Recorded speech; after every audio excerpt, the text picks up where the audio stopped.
All I feel right now is relief. It feels so damn good to be back here with people who get me, who understand why I'd return to work when so many others think I should have given it up to stay home for good. They don't get that once you're a nomad, you're always a nomad. Or that home isn't where your house is necessarily, it's where you feel comfortable. And yes, that comfort can alter over time as your needs shift and wants change, but in the end, I feel more like myself right now than I have since Stella's death. I pull my thoughts back to the here and now, to Polly, the stale cigarette smoke that hangs in the air around me, and the pungent scent of spices coming in through the open windows of the bar. I'm better now that I'm back here. I motioned to the bar stool next to me for him to sit down. Thank God for that. Took Rafe long enough. Almost 4 months. Shit, he says in sympathy, knowing what a big deal that is to someone like me. Yeah, tell me about it. The first 2 months were a mandatory leave of absence. Then, once I threatened to go to CNN, he said he was speeding things up, but then, they made me take another Centurion course. It's a course for foreign correspondents about what to do in a hostile environment and how to handle the multitude of things that can go wrong at any given time. And then I was told they couldn't find a photographer who wanted to travel to this paradise. It was one damn thing after another. So in other words, he was dragging his feet so he could get you back here on his time frame. Exactly. I nod and tip my bottle up to my lips. He thought I needed a break, said I was going to burn out. I motioned to the bartender to bring us another couple of beers. We're all going to at some point. In the meantime, he taps the neck of his beer bottle against mine. Might as well get our fix. Amen, brother. So, tell me what the hell has been happening while I've been gone. The need to change the subject is paramount for me right now. I know Stella is going to be everywhere here, but I need a way to make her not so present in my mind so that I can focus on doing my job. At least it's a good theory.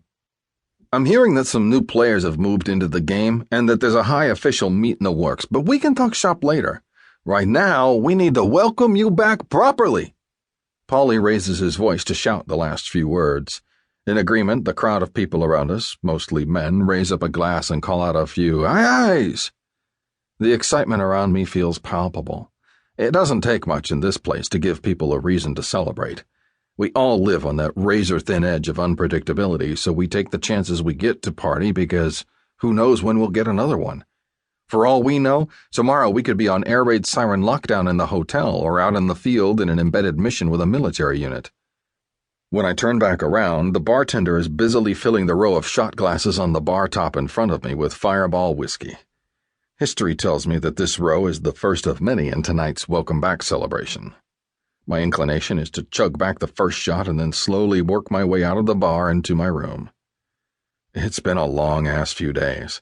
Between flights through multiple time zones and then a transport into the heart of the city, plus trying to reconnect with my sources to let them know I'm back in town and grease their palms some, I'm exhausted, exhilarated, and feeling a little more like myself back in the thick of things, doing exactly what I love. Come on, T-squared, Carson yells with a slap of his hand on the counter. Hearing the nickname referring to the initials of my first and last names is like a welcome mat laid before me, and right then, I know there is no way in hell I'm skipping out on this party. I'm game if you're game. I raise a glass up to him and wait for everyone close to us to grab a shot.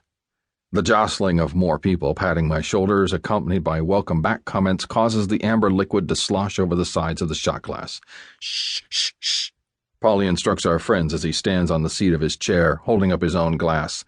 Tana Thomas, we are so glad to see your ugly ass back in this shithole. I'm sure once you hand our asses to us time and again by getting the story first, we'll want you to leave, but for now, we're glad you're here. Sláinte. As soon as he finishes the toast, the room around us erupts into cheers before we all toss back the whiskey. I welcome the burn, and before the sting even abates, my glass is already being refilled. When I look up from the pour, my eyes lock on a woman I hadn't noticed on the other side of the bar. The momentary connection affords me a glimpse of dark hair and vibrant eyes as she lifts her drink in a silent nod to me. But as soon as I register she's doing it on purpose, someone moves and blocks my view of her. But I keep my eyes fixed in that direction, wanting another glance of the mysterious woman. She doesn't look familiar, but